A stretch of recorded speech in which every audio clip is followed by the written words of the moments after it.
Hi friends, 100% మీరు మాట్లాడతారు Nihali spoken English institute.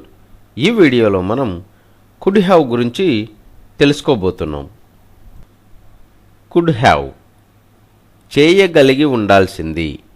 Could have అంటే చేయగలిగి ఉండాల్సింది అని అర్థం. కుడ్ హ్యావ్ యొక్క స్ట్రక్చర్ ఏ విధంగా ఉంటుందంటే subject plus could have plus V3 plus object. Subject could have plus verb వచ్చేసి V3 రూపం plus object. He could have passed if he had worked hard.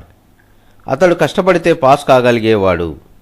They could have caught you if you had gone there. మీరు అక్కడికి వెళ్ళి ఉంటే వారు మిమ్మల్ని పట్టుకోగలిగి ఉండేవారు. You could have caught the train if you had left before. మీరు ముందుగా బయలుదేరి ఉంటే రైలు అందుకోగలిగి ఉండేవారు. They could have helped you if you had gone there. మీరు అక్కడికి వెళ్ళి ఉంటే వారు మీకు సహాయం చేయగలిగి ఉండేవారు.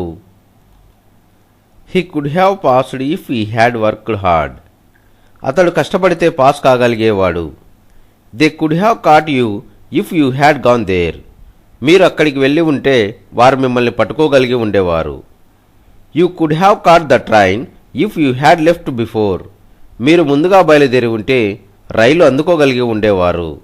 They could have helped you if you had gone there. మీరు అక్కడికి వెళ్ళి ఉంటే వారు మీకు సహాయం చేయగలిగి ఉండేవారు. He could have passed if he had worked hard. అతడు కష్టపడితే పాస్ కాగలిగేవాడు. They could have caught you if you had gone there.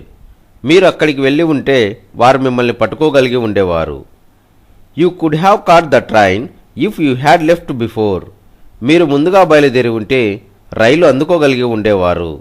They could have helped you if you had gone there. మీరు అక్కడికి వెళ్ళి ఉంటే వారు మీకు సహాయం చేయగలిగి ఉండేవారు.